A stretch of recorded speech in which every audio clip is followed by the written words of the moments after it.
वो बहुत बड़ा होगा, क्योंकि अब ये टाइम हफ्तों का है, अब ये टाइम हफ्तों का है।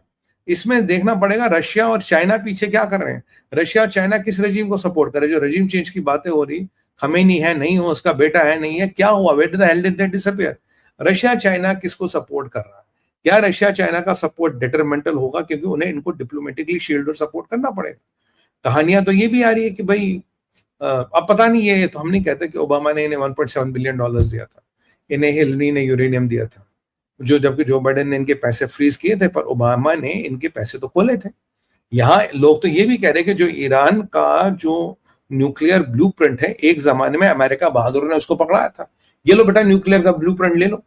और अब आपने न्यूक्लियर का ब्लूप्रिंट पहनाया, आपने वो न्यूक्लियर का बीज बोया, अब जाके जा रहे हो फायर ब्रिगेड बन के, क्योंकि आप ही की सरकार ने, भाई हम तो अमेरिका कहेंगे, हमारे लिए रिपब्लिकन डेमोक्रेट्स का फर्क नहीं पड़ता, आपकी सरकार ने ही इनको जाके ये पकड़ा, लो भैया ये पकड़ो, ये तुम्हारा न्यूक्लियर ब्लूप्रिंट है, ये आप जाके तुम कर लो।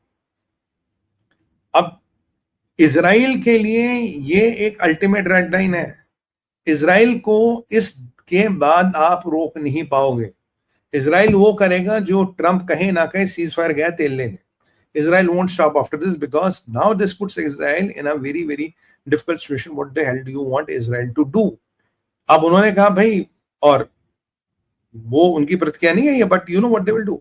अब आप यूएई और सऊदी अरब या बड़े भाई साहब परेशान है, specially Saudis are very worried, because Saudis को पता अगर इनके पास ये आ गया, they walked about the NPT, now they have to sure कि फर्दों में यूरेनियम था वो बर्बाद हो गया, and now Saudis will be depending on Israel.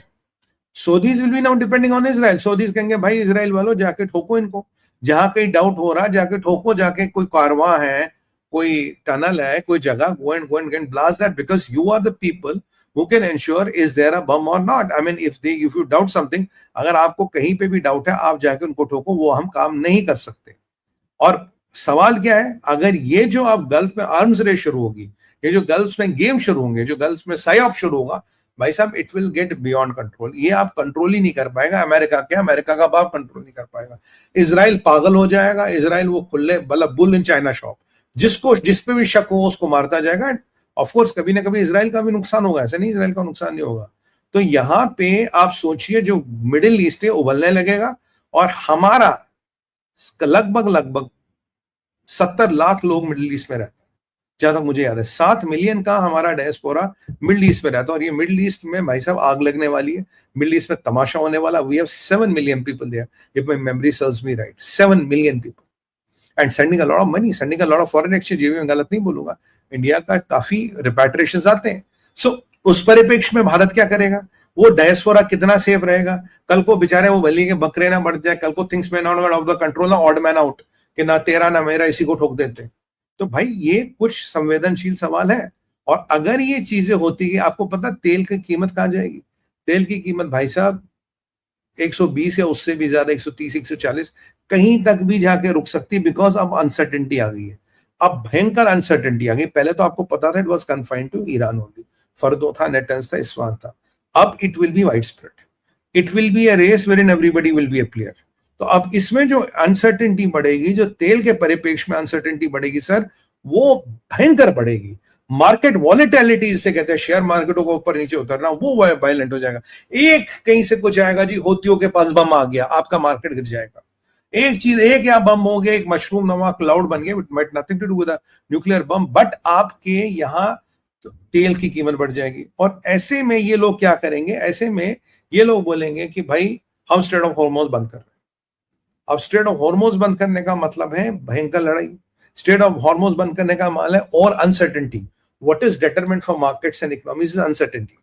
यहाँ पूरे रीजन में एक अनसर्टेनिटी आपको दिखने लगेगी।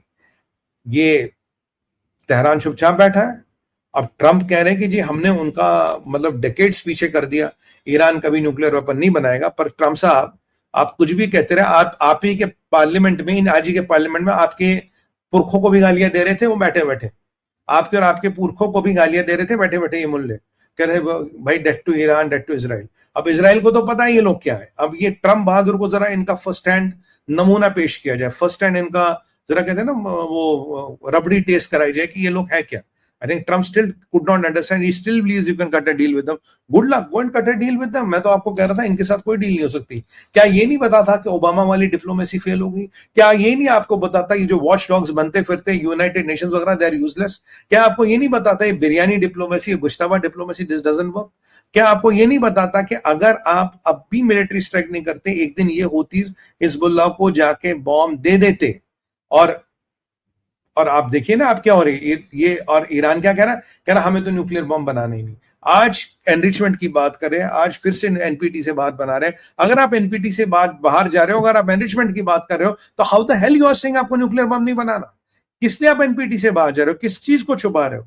मतलब ओबामा ने, भाई साहब, जो ओबामा का $1.7 बिलियन है, ये कोई वैलिडेट तो नहीं कर सकता. ये कहते हैं, this is all speculation. Hillary ने यूरेनियम दे दिया, जबकि जो बाइडेन ने इनका पैसा रोका था, इनका पैसा फ्रीज किया था.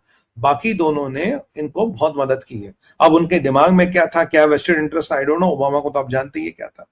अब ऐसे में ईरान कह रहा जी हमें बम भी नहीं बनाना, हम तो बम बनाने में इंटरेस्टेड ही नहीं है. अब देखिए कहां तक दुनिया में खेल चल रहे हैं. अब भारत की पोजीशन क्या है? क्योंकि भारत का, हमारा भी भैया 40% तेल स्ट्रेट ऑफ हार्मोज से आता है. हमारी पोजीशन क्या है इसको लेके? हमारे ईरान से कैसे संबंध होंगे? हमारे छाबार पोर्ट पे क्या पोजीशन होगी? सवाल ये भी उठेंगे कि भारत, आप इतने बड़े पावर हो, आपकी पोजीशन क्या, आप बताते क्यों नहीं हो? और अगर भारत को एक सुपर पावर बनना है, एक ग्लोबल पावर बनना है, तो इन विषयों पे भारत को बोलना पड़ेगा. अगर यहाँ अमेरिका है, मैं एक चीज मानता हूं, अगर यहाँ अमेरिका है और अगर यहाँ रशिया है, तो डिप्लोमेसी में एक थर्ड पोल ऑफ डिप्लोमेसी भी चाहिए. वो थर्ड पोल ऑफ डिप्लोमेसी केवल भारत कर सकता, वो चाइना नहीं कर सकता. China is not a democracy, China is not a super power in anything. वो थर्ड पोल ऑफ डिप्लोमेसी जो चीजों को बैलेंस करेगा, जो चीजों में समन्वय लाएगा, वो रोल भारत को करना पड़ेगा. हम नहीं बैठ से चलो यार जो हो रहा होने दो, कोई बात नहीं, चीजें सब चीज चल रही है और सब कुछ हो रहा है. आज ईरान ने साहब बिल्कुल अराजकता को, वर्ल्ड ऑर्डर को ब्रेक करने का वोट है. ये जो वर्ल्ड ऑर्डर आप चलाते हैं, जो वर्ल्ड ऑर्डर आपको डिफाई करता है, उसको ब्रेक करने के लिए आपने वोट कर दिया. You have voted to defy the world order. It is an Iranian parliament voting. अगर ये आई को बाहर फेंक रहे हैं तो ये छुपा क्या रहे? आप बताइए. If they are throwing the I out, what they have to hide? If they have nothing to hide, they should, even if everything is dismantled, they should go, भाई आके देख लो, we have nothing to hide. What were they always trying to hide? यही तो आई कह रहा भाई Iran uncooperative हो रहा है. ये अब, और ये जो ईरान है, ये अब अगराची का बयान नहीं है. ये अगराची का बयान नहीं है साहब. This is no protest. It is a policy. It is a policy drafted by the parliament. जैसे हमारा पार्लियामेंट कहता है कि भाई जेएंड के जो है पीओजे के जी भी हमारे अखंड भारत का हिस्सा लेके रहेंगे. क्यों हमारा पार्लियामेंट ऐसा कहता? पाकिस्तान के बाप की औकात नहीं मना कर दे, दुनिया में किसी की औकात नहीं मना कर दे. अब इनका पार्लियामेंट कहता है we want to throw the things out. अगर ये युद्ध का भिगुल नहीं, अगर ये विश्व युद्ध की तैयारी नहीं, अगर ये विनाश की तैयारी नहीं, तो क्या कहिएगा आप इससे? और इनकी कल तक हालत हुई, कल तक इनके हजारों लोग मरे ईरान में, हजारों लोग मरे, इनके हजारों, पता नहीं कितने जनरल मरे, कितने साइंटिस्ट मरे. आते ही एक ही काम, इंशाल्लाह बम बना के यहूदियों को मार रहा है. Back to square one. This is exactly called back to square one diplomacy. और तभी बेंजामिन नेतन्याहू कह रहे थे regime change करना जरूरी है. अगर सोचिए, if they would have literally won the war and all their quadri was intact, पता नहीं भगवान जाने ये क्या करते. और ये तेहरान अब छुप नहीं रहा है. पहले तेहरान पर्दे के पीछे इधर उधर से काम करता था. अब ईरान छुप नहीं रहा, आपके सामने कह रहा मैं तो नहीं आने देता, ये कर लो क्या कर लो. Date to America. कहां है Trump? Where is Trump hiding? Trump बहादुर देखो, तुम्हें सीज फायर